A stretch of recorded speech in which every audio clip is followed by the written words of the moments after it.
ஒரே ஒரு 5 லிட்டர் இதய மந்த்ரா கடல் எண்ணெய் பேக் ஒரு மாசம் முழுசுக்கும் அத்தனை சமையல முடிச்சு விடலாம். இதய மந்த்ரா. தொகுதி வந்து தொடர்ந்து 3 வருஷமா 3 முறை நீங்க வந்துட்டு இருக்கீங்க. இது முறையான பணிகள் எதுவும் நடக்கலைன்னு சொல்லி வருஷப்படுத்துறீங்க, பட்டியலிடுறீங்க. அவர் எந்த பணியும் நடக்கல, பழைய திமுகவை கொண்டு வந்து கைப்பற்றுவோம்னு உறுதியா இருக்காரு. இப்போ நீ மக்கள்கிட்ட கேளுங்க. இப்போ நான் சொல்கிறத காட்டிலும் இந்த பகுதி மக்களுக்கு நான் செஞ்சேனா செய்யலையா, அவங்களுடைய இன்ப துன்பங்களை கலந்து கொண்டனா இல்லையா என்பதை அந்த மக்கள்கிட்ட கேளுங்க. இந்த 1000 ரூபா வாங்கி கொடுக்குறதும் சரி, இந்த பகுதி மக்களுக்கு அரசாங்கத்துடைய நலத்திட்டம், இப்போ விலையில்லா மிக்சி கிரைண்டர் எதுவாக இருந்தாலும் சரி, அதே கொரோனா காலத்தில் உதவி பண்ணுறது, அரசாங்கம் கொடுத்த உதவிகள் முழுமையாக வீடுதோறும் போய் கிடைக்கிற அளவுக்கு செஞ்சுருக்கோம். என்ன குறைகளை நிறைவேற்றலைன்னு அவர் சொல்கிறான்னு பர்டிகுலராக சொல்லுங்கள். இப்போ இங்கே பண்ணதுனால தான் மேலக்கால் தேங்காய்க்கால் கம்மா இருக்குது பார்த்தீங்களா, தேங்காய்க்கால் கம்மா வரைக்கும் தண்ணி போகுது, நீலையூர் கம்மா வரைக்கும் தண்ணி போகுது. இந்த திட்டத்தை நாங்கள் தான் முன்னின்று நடத்தி அதை எப்படியும் அமைத்தே ஆகணும்னு இன்றைக்கி பார்த்தீங்கன்னா அது 50 கோடி ஆகணும் தடுப்பணை கட்டுறது. அந்த அன்னைக்கு கட்டணும் கட்டி இன்றைக்கி பார்த்தீங்கன்னா வைகாட்டில் முழுவதும் இது கட்டியிருக்கோம். எல்லா ஊருக்கும் தண்ணீரவு பெறுற மாதிரி அந்த ஊர் மக்களுடைய வேண்டுகோளை ஏற்று இன்னும் பொது நிதியிலேருந்து வாங்கி கொடுப்போம் அமைச்சராக இருக்கும்போது. இப்போ இந்த ஆட்சியில் பொது நிதியிலேருந்து எதுனா, இப்போ நானே என்னுடைய தொகுதி மேம்பாட்டு நிதியிலேருந்து எதாவது செய்யணுன்னா கூட இந்த அமைச்சர் அதிகாரிகிட்ட குறுக்கீடு பண்ணி அதெல்லாம் பொது நிதியில் நம்ம செஞ்சிடலாம், நிதி அவர் முன்னாள் அமைச்சர் ஒதுக்கியிருந்தால் அதையெல்லாம் நீங்கள் சொல்லிடுங்க, வேறு எதுக்கு ஒதுக்க சொல்லுங்கள் அப்படின்ட்டு அதுக்கே கட்டையை போடுறார். மக்கள் பயன்பாடுக்கு அவர் செஞ்சாலும் பரவாயில்ல, ஏதாச்சும் வாங்கி கொடுக்குறாருன்னா இல்லை, மக்கள் மத்தியில் ஒரு அதிருப்தியை இந்த அமைச்சர் எம்எல்ஏக்கு ஏற்படுத்தி கொடுக்கணும்னு நினைக்கிறார். அது நடக்க போகிறதில்ல. 300 ரூபா டிஃபன் பாக்ஸை கொடுத்துட்டு இன்றைக்கி முழுக்க ஒன்றுமே இந்த ஆட்சியில் வந்ததுலேருந்து எதுவுமே செய்யலை. தாலிக்கு தங்கம் கொடுத்தாங்க, மடிக்கணி. இங்கே இருக்கிற பிள்ளைகளுக்கெல்லாம் படிக்கிற பிள்ளைகளுக்கு எத்தனை பிள்ளைகள் மடிக்கணி வாங்கியிருக்காங்க. இங்கே படிக்கிற பிள்ளைகள் தான் 7.5% இடஒதுக்கீடு மருத்துவக் கல்லூரியில் இடம் கிடைக்கிது. எத்தனையோ திட்டங்கள் நாங்கள் சொல்லிக்கிட்டே போகலாம். எங்கள் ஆட்சியில் கொண்டு வந்த திட்டங்கள்லாம் இன்றைக்கி முடக்கிட்டாங்க. அம்மா மினி கிளினிக் கொண்டு வந்தோம். ஆரம்ப சுகாதார நிலையம் நான் தான் கட்டி கொடுத்தேன். 53 லட்ச ரூபா என்னுடைய சொந்த நிதியிலிருந்து அந்த 53 லட்ச ரூபா, ஏன்னா அரசாங்கம் செலவழிக்க முடியாது, பொது நிதியில் எடுக்க முடியாதுன்னு சொல்லிட்டாங்க. கொடிமங்கலம் அருகாமையில் ஆரம்ப சுகாதார நிலையம் இந்த பகுதி மக்களுக்கு பயனடைய வேண்டும் என்பதற்காக அது கூட 24 மணி நேரமாக டாக்டர் செவிலியர் இருக்கணும்னு சொன்னேன். நம்ம சுகாதாரத்துறை அமைச்சர் அது மேம்பட்ட ஆரம்ப சுகாதார நிலையமாக மாற்ற போகிறோம்னே உறுதியாக மாற்றி கொடுத்துருன்னு சொன்னார். 3 வருஷமாக ஆச்சு, இன்னும் மாற்றலை. எப்போ டாக்டர் வருவாங்கன்னு எப்போ டாக்டர் போவாங்கன்னே தெரியாது. அந்த அளவுக்கு தான் இன்றைக்கி இருக்குது. ஆக இந்த ஆட்சியில் இப்போ அதைவாச்சும் இவர் போய் கள ஆய்வு பண்ணணும்ல. ஆரம்ப சுகாதார நிலையம் இருக்குது, எப்போ கட்டப்பட்டது, என்ன செஞ்சுருக்காங்க அப்படின்னு கேட்க சொல்லுங்கள். ஒன்றுமே செய்யலையே. இவர் அமைச்சர் பொறுப்பேற்ற இன்றைக்கி அவர் தொகுதியில் கொடுத்துருக்காங்க, அவருக்கு பொறுப்பு கொடுத்துருக்காங்க. பொறுப்பு கொடுத்த பிறகு இந்த தொகுதிக்கு என்னுடைய வளர்ச்சிக்கு என்னென்ன திட்டங்களை கொண்டு வந்து செயல்படுத்தினார் சொல்லுங்கள். வெறும் டிஃபன் கேரியரை கொடுத்துட்டு அதை செய்வேன் இதை செய்வேன்னு சொல்லிட்டு போனால் வாயில் சொல்லினா போதுமா? சீனி சக்கரை சித்தப்பா எழுத்துலேடி அக்காப்பான்னு அவர் திட்டங்கள்லாம் அப்படி தான் சொல்கிறாரு. எங்கேயும் செய்யலை. இங்கே மட்டும் இல்லை, பறவை, இங்கிட்ட இருக்க துவரிமான், எல்லா பகுதிக்கும் அச்சம்பத்து, புதுக்குளம், கோவில் பாப்பாக்குடியில் நான் பூமி பூஜை போட்டிருக்கேன் ரேஷன் கடைக்கு. அதை பொது நிதியில் கட்ட போகிறோம்னு சொல்லி அந்த நிதியை வேற எதுக்கு மாற்றாங்க சொல்லுங்கள் அப்படின்னு சொல்கிறாரு. ஒரு அமைச்சர் செய்ய வேண்டிய வேலையாது. எங்க ஒரு தொகுதி பொறுப்பாளர் சரி அவங்க செய்கிறாங்க அப்படின்னு அடுத்த திட்டத்தில் கொடுக்கணும். நம்ம பொது நிதியிலேருந்து கட்டிக்கிறலாம், அவர் அந்த நிதியை மாற்ற சொல்லுங்கள். எல்லாமே அவங்களே எல்லாம் வீடியோவே எல்லாம் செஞ்சு கோயில் பாப்பாக்குடியில் எல்லாம் பூமி பூஜைலாம் போட்ட பிறகு அதை மாற்ற சொல்கிறார். எப்படி ஒரு அமைச்சருடைய ஒரு தரம் எப்படி இருக்குன்னு பாருங்கள். அதே அமைச்சருடைய தொகுதிக்கு பாதாள சாக்கடை கேட்டு பெற்றவன் நான். ஏன்னா என்னுடைய தொகுதி வருது விளாங்குடி பகுதி, கூடநகர் வருது என்னுடைய பகுதியில். இதனால் அவங்க ஆணையூர் கூடநகரில் ஒரு பகுதி, அந்த பகுதியெல்லாம் அவருக்கு தான். அதே மாதிரி ஒரு இதுக்கு மட்டும் பாதாள சாக்கடை கொண்டு வர முடியும் 247 கோடி ரூபா வாங்கி கொடுத்தோம். அவர் தொகுதிக்கு மாநகராட்சி நிதியிலிருந்து வர வேண்டிய, அது வீட்டு வசதி வாரியத்திலிருந்து வர வேண்டிய 50 கோடி ரூபாயை வாங்கி நம்ம 3 மாவடியிலேருந்து பனங்காடி வரைக்கும் ரோடு போட்டோம், 20 அடி சாலை. இன்னைக்கு போய் பாருங்க சாலை எப்படி இருக்குன்னு. அவர் அதில் தான் பவனி வர்றார். அவர் கல்யாண மண்டபம் கூட அருகாமையில் தான் இருக்குது. அதுக்கு தான் மக்கள் வர்றாங்க, அந்த இதில் வர்றாங்க, அந்த வண்டி சாலையை தான் பயன்படுத்துகிறாங்க. இன்றைக்கி போக்குவரத்து சாலை எப்படி இருக்குது? நாங்கள் எப்படி தல்லாகுளத்திலிருந்து ஊர்மச்சி உள்ள வரைக்கும் எங்கள் காலத்தில் பறக்கும் பாலம் அமைத்தோம் 1100 கோடியில். இவர் என்ன திட்டத்தை கொண்டு வந்திருக்கார்?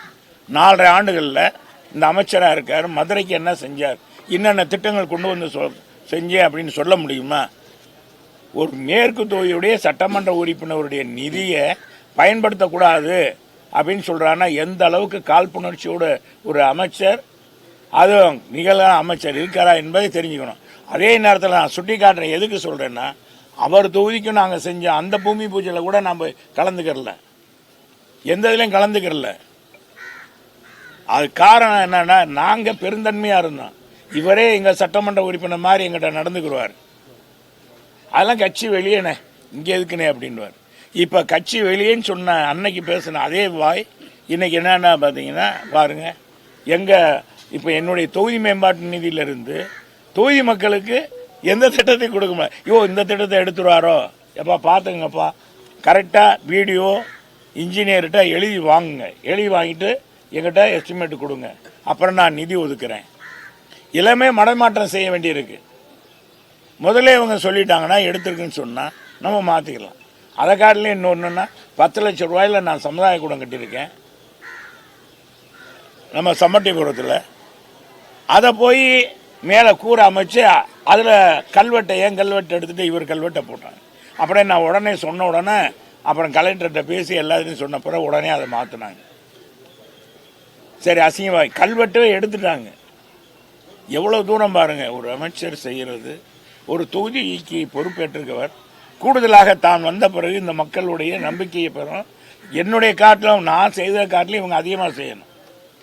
இப்போ நான் தடுப்பணம் கட்டினா தூர் வாய்க்கால் பண்ணியிருக்கோமா, அதை காட்டிலையும் இவர் என்ன செய்யணும், இந்த பகுதி மக்களுக்கு என்ன கேட்டு அவங்களுக்கு செய்யணும். அது செஞ்சால் தான் அவரை நினைப்பாங்க. சும்மா வாயில் சொல்லிட்டு போகிறதில்ல. வாயிலே வடது சுடுறதெல்லாம் தப்பு. அதை பார்த்து ரஜினியோட பிறகு வந்து சத்யநாராயணன் பேட்டியில் வந்து விஜய்க்கு அரசியல் எதிர்காலம் இல்லை. இது தொகுதி நலம் சார்ந்தது. நான் தொகுதி நலம் இப்போ திமுகவை மற்றதை நான் சொல்லலை. தொகுதி நலம் வாய்ந்ததான் சொல்லிடுறேன். இந்த தொகுதியை பொறுத்தவரை எனக்கு கட்சி ரீதியாக நாங்கள் மீட்டிங் தொடர் 150 பொதுக்கூட்டம் நடத்துகிறோம். அதில் நீங்கள் கேளுங்க, நாங்கள் சொல்கிறோம். இப்போ இது வேண்டாம், இப்போ அது டாபிக் போயிடும். இது சுகாதாரத்தை பேணி காக்கிறதுல மதுரை பின்தங்கிய இடத்துல இருக்கு. இப்ப பின்தங்கி இருக்கு. எங்க காலத்துல ஆமா, இப்ப அத சொன்னா நீங்க அதான் அப்படியே போயிடும். பொதுவாகவே மதுரைக்கு இந்த ஆட்சி வந்ததுல இருந்து ஒரு திட்டம் சரியில்லைங்க. நாங்க 10,000 கோடிக்கு 10 ஆண்டுகளில் 10,000 கோடி கேட்டுப்பட்டிருக்கோம். 4 தடுப்பணை கட்டியிருக்கோம், 10 பறக்கும் பாலம் கட்டியிருக்கோம். ஏங்க நிறையாத மாரியம்மன் தெப்பக்குளம் 44 ஆண்டுகள் நிறையாத மாரியம்மன் தெப்பக்குளத்தை நிறைத்து காட்டினோம். தடுப்பணை கட்டி பனையூர் வாய்க்கால தூர்வாரி செஞ்சோம். உங்களுக்கு தெரியும், திருமண நாயக்கர் மகால் உலக சார்ந்த பூங்கா, பசுமை பூங்கா அமைத்தோம் 2 கோடியில். பெருந்தலைவர் காமராஜருக்கு சிலையை வந்து நம்ம பார்த்தீங்கன்னா அதை புனரமைத்தோம் விளக்கு தூணில். அந்த சிலை எப்படி இருந்தது, துர்நாற்றம் நிறைந்ததாக இருக்காங்க. பார்த்தீங்கன்னா கழிவு நீர் எல்லாம் யூரின் பாஸ் பண்ணுறது எல்லாமே அதையெல்லாம் நவீனமாக்கி அதெல்லாம் கட்டணும் 50 லட்சம் ரூபாயில். 10 தூண் மண்டபம் நாங்கள் புதுப்பித்தோம். என்னங்க இந்த ஆட்சி இவங்க வந்த பிறகு என்ன செஞ்சுருக்காங்க? அதே மாதிரி பார்த்தீங்கன்னா மீனாட்சி அம்மன் கோயில் எவ்வளோ அழகாக இருந்தது. 3 முறை பசுமை விருது அகில இந்திய அளவில் ஆயிரக்கணக்கான திருக்கோயிலில் நம்ம கோயில் தேர்ந்தெடுக்கப்பட்டதை இப்போ 4 ஆண்டுகள் அவங்க செஞ்சாங்களா? நம்ம இருக்கிற மாநகராட்சியிலே இந்த ஆட்சியில் மாநகராட்சி கடைசி இடத்துல இருக்குங்க. இந்தியாவிலே கடைசி இடத்துல மதுரை மாநகராட்சி 40வது இடத்துல. 10 லட்சத்துக்கு மேற்பட்ட மக்கள் வாழ்கிற அந்த மாநகராட்சி வாழ்கிற மக்களுக்கு அந்த தரம் எடுக்கிறாங்க. எப்படி இருக்குது சுகாதாரம், எப்படி மக்களுக்கு அது பயனுள்ளதாக இருக்குது என்னன்னு பார்க்குறாங்க. இருக்கவே கடைசி இடம். அதுவும் தமிழ்நாட்டில் இருக்க அத்தனை மாநகராட்சியுமே இப்போ கடைசி. ஆனால் எங்கள் காலத்தில் மாநகராட்சி ஒரு தடவை பசுமை விருது பெற்றது. எப்பொழுதும் இந்த நிலை இல்லை. இன்னைக்கு எங்கே பார்த்தா ஊழல். நம்ம முதலமைச்சரே நடவடிக்கை எடுத்திருக்காரு. 5 மண்டல தலைவர் 2 நிலைக்குழு தலைவர் நடவடிக்கை எடுத்திருக்காரு. உண்மை இல்லாமல் எடுப்பாரா? உளவுத்துறை ரிப்போர்ட் இல்லாமல் எடுப்பாரா? இந்த 2 அமைச்சர் இருந்தாங்கல்ல, இதே இப்போ இருக்கிற நம்ம வணிகவரித்துறை அமைச்சர் பிடிஆர் பழனிவேல்ராஜன் இவங்கெல்லாம் போய் ஆய்வு பண்ணியிருக்கலாம்ல. என்னப்பா தவறு நடக்குது, என்ன மாநகராட்சி போய் ஆய்வு பண்ணியிருந்தா இந்த அளவுக்கு முறைகேடு நடந்திருக்குமா?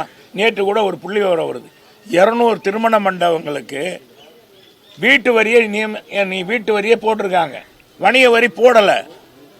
இன்னும் எடுக்க பார்த்தீங்கன்னா தோண்ட இவங்க ஊழல் வந்து கொண்டே இருக்கிறது. மதுரை மாநகராட்சி நடந்தது. நாங்கள் என்ன சொல்லியிருக்கோம், சிபிஐ கேட்டோம் உயர் நீதிமன்றத்தில். இதை கொண்டு வந்தது அதிமுக தானே, வெளிக்கொண்டு வந்தது. எங்கள் மாமன்ற உறுப்பினர் மாமன்றத்தில் பேசுகிறாங்க, இன்னும் எடுபடலைனே அப்படின்றாங்க. நான் போய் பார்த்து பெட்டிஷன் கொடுத்து எங்கள் மாவட்ட நிர்வாகிகள்லாம் போய் கொடுத்து பேட்டி கொடுக்குறோம். முதலமைச்சர் பார்த்துருப்பார். அப்புறம் அவங்க நடவடிக்கை எடுக்கல, மாநகராட்சி ஆணையாளர்கிட்ட சொன்னதின் அடிப்படையில் நாங்கள் உறுதியாக நடவடிக்கை எடுக்கிறோன்னு மேலே அனுப்பியிருக்காரு. அனுப்பினதன் அடிப்படையில் இன்றைக்கி சித்ரா இன்றைக்கி இருக்கிற ஆணையாளர் சிறப்பாக பணியாற்றுறார். எந்த ஒரு மிரட்டலுக்கும் பயப்படலை. அவர் ஒரு குழு அமைத்து இன்னைக்கு முறையாக நடவடிக்கை எடுக்கிறார். நடவடிக்கை எடுத்ததன் அடிப்படையில் நாங்கள் கண்டன ஆர்ப்பாட்டம்லாம் பண்ண பிறகு தானே இதே வருது. முதலமைச்சர் முத நாள் அறிவிக்கிறார். ஏன் இந்த 2 அமைச்சர் செய்யலை? இன்னைக்கு முதலமைச்சருக்கு கெட்ட பேர் உருவாக்கி கொடுக்கறதே அவங்க அமைச்சருக்கு தான் என்பதை நீங்கள் இந்த இடத்துல தெரிவிச்சு. என்னன்னா என்ன சொல்றீங்க? ஏன்னா இவங்க ஒழுங்காக அவங்க பணியை பார்த்துணும். இவங்க எல்லாம் சொந்த பணி, வேற இதெல்லாம் மட்டும் கவனம் செலுத்துறீங்களே. இந்த ஏழை பால மக்கள் என்ன, விவசாயிகளுக்கு என்ன, இந்த விவசாயிகளுக்கெல்லாம் எல்லாம் கிடைச்சிருச்சா? இதுவும் கிடைக்கல என்பதை தெரிவிச்சு.